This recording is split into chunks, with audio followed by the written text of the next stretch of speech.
Disclaimer: the following video is a parody of CinemaSins' Everything Wrong with series. Most opinions shared are not accurate and meant to be taken seriously, since they do not reflect my real opinions on Gutian's Terrible Mouse. I am a big fan of this series and support Gutian's creations. I do not intend to offend the creator or the fan base. With that out of the way, I hope you enjoy the video.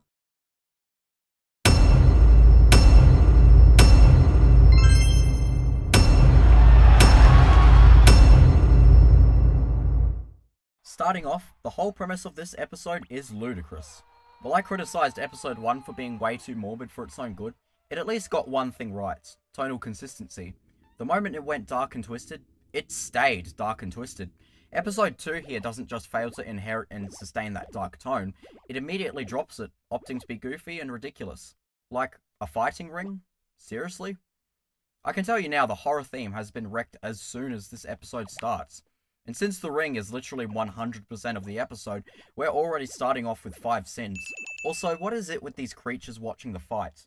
They're clearly not hybrids. They're like these weird pre-hybrid chibi goblins. Why weren't they hybridized? Where do they live? Definitely not in the animal dormitories, since everybody who lives there is a hybrid. What is up with these entities? Is there a dedicated savage dormitory down on the bottom floors? Are they just mindless and sadistic savages who like to watch humans being tortured to death for fun? What are they, Gutian? What are they? This crying sound.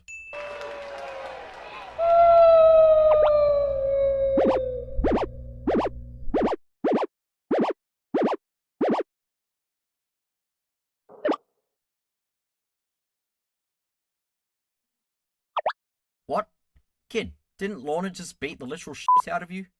Why are you suddenly happy to see her? How hard did she hit you in the head?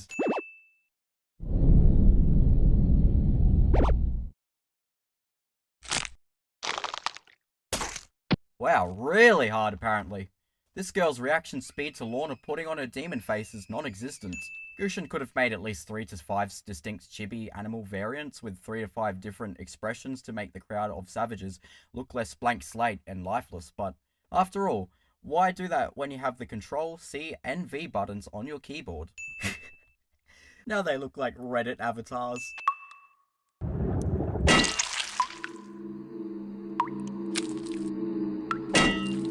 We interrupt Terrible Mouse to bring you Luigi's Mansion 3.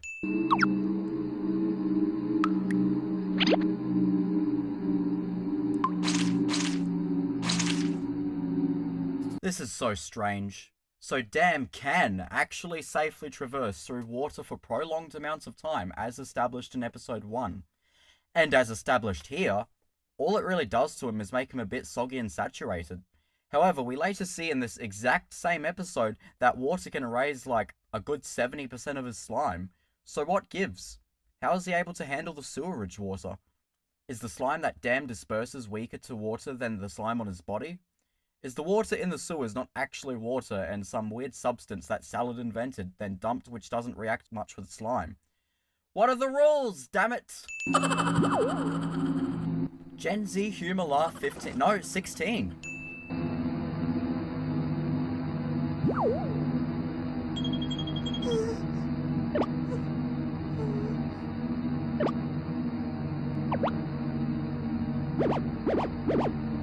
Lorna's a dick.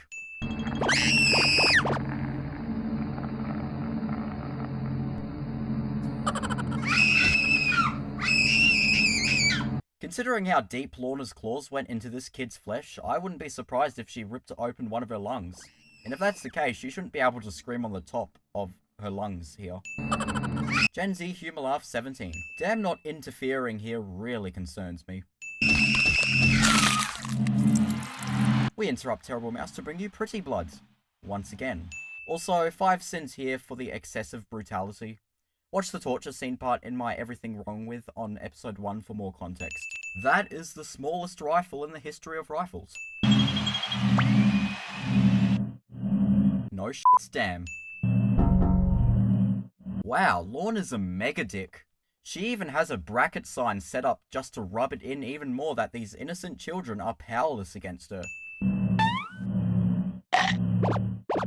Ew. If Lorna is this heavy set solely because of all the children's flesh she feasts on, That's layers of messed up.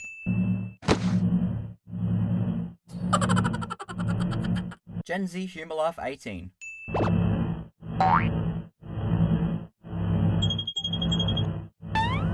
Liar. Robbie being put in this cage is confusing because the cliffhanger of episode 1 implies that Lorna just wanted to chainsaw him to death. Was there an off-screen moment where she was like, Nah, screw it. Chopping up here's no fun. You, me, Rita, little asshole. because you were forced to against your will?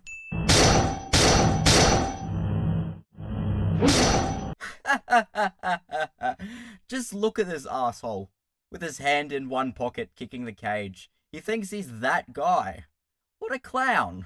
But the issue with them kicking the cage is that Lorna literally just goaded the kids in the cage, implying that she would fight the livelier ones first. So, considering Luke's plan was to stab her while her guard was down, kicking the cage to draw attention to yourself probably isn't the smartest decision. Roll Dammies, Part 3. Hello, what's your name, mister? Jard Way. Now piss off.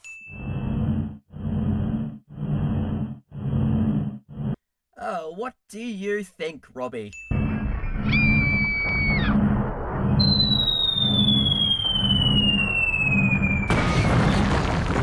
Oh my god!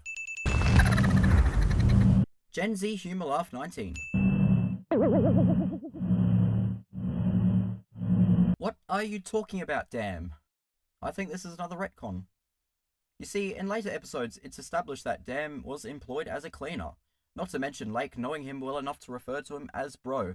Not to mention, in this episode itself, Dam literally says, I've been watching you for a long time, which would imply he's watched Lorna's disgusting actions for at least long enough to get the gist of what she's all about, as a character. Why is he acting all unfamiliar here? Talk about cramming a whole ass retcon in a single episode, let alone a retcon that makes zero sense. Yoink! How is she still alive and shivering? She got her right lung ripped open, half her brain ripped out and devoured, then crushed underneath a 3-ton cage. Not to mention she's been under there for a good 30 seconds. How is she still alive? Lorna Walk Cycle 5. Gen Z Humor Laugh 20. This is something I'm still yet to sin. Lorna's hospital dress doesn't need to be that short, Gutian. Wait, how could Lorna's stocky little arm reach that far? Why did that produce such a solid metallic sound? Is Robbie's skull made of iron? Actually, come to think of it, it very well may. I'm going to remove 3 sins here. Why, you ask? This 20-second sequence perfectly sums up Luke in a nutshell.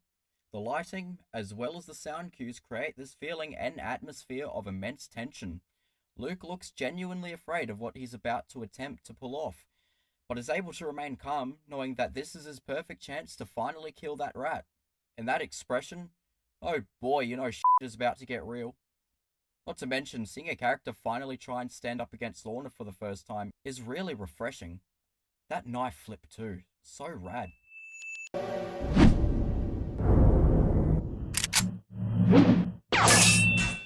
Mimi Ex Machina. There's the owl head again.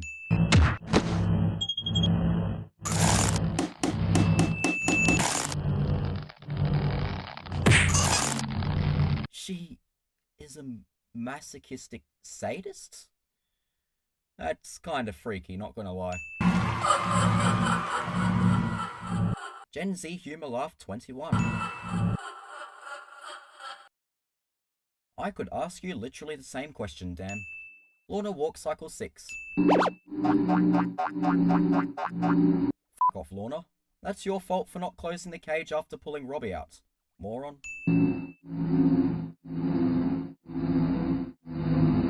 Luke would be excellent at CinemaSins.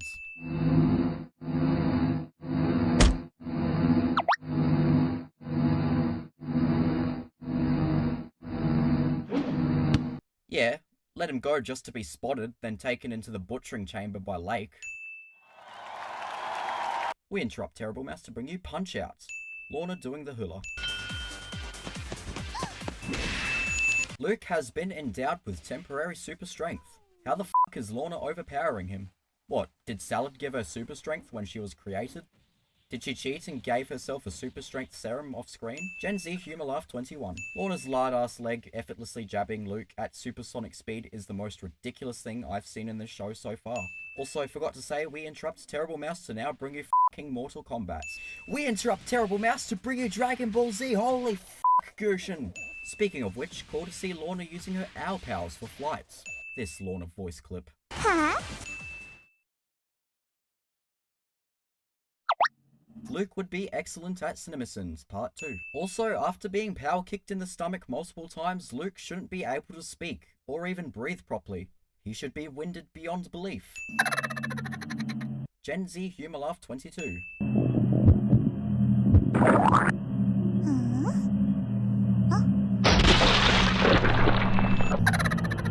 Gen Z Humor Laugh 23. Lorna is Kissy Missy confirmed. Yeah, no, Luke is dead.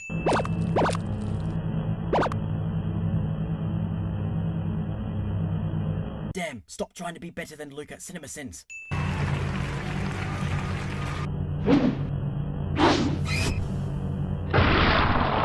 Damn's this Ex Machina.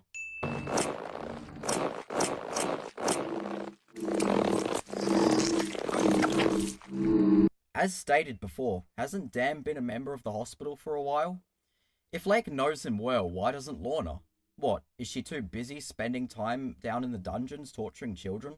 In the next episode, we see that isn't the case, so Lorna not knowing who Dan is questionable at best. Then why haven't you attempted to save children in the past, damn?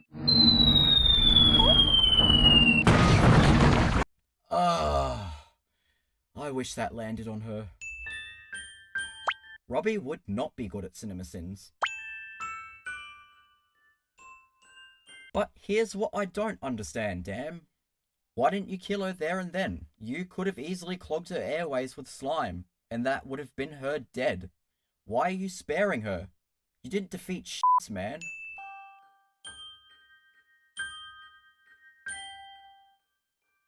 No, your idiot caregivers at the orphanage were deceived by the hospital owner.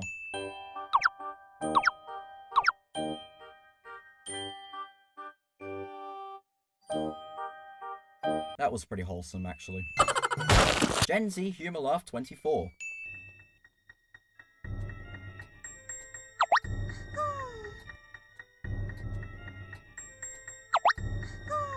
Why the f*** can I hear Christmas music playing?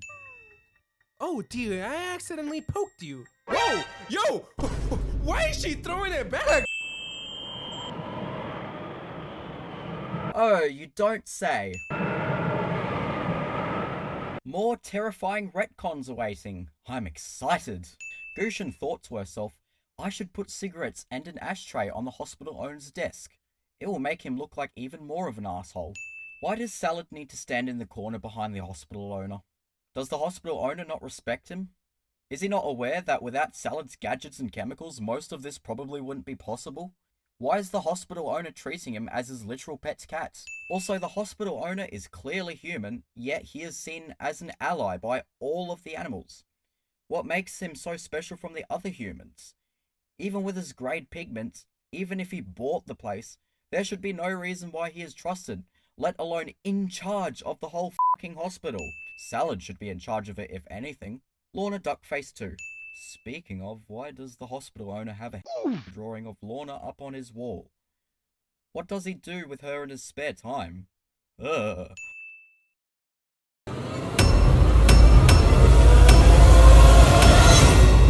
Hey, Mac baby, remind me to pick up some milk after the fight.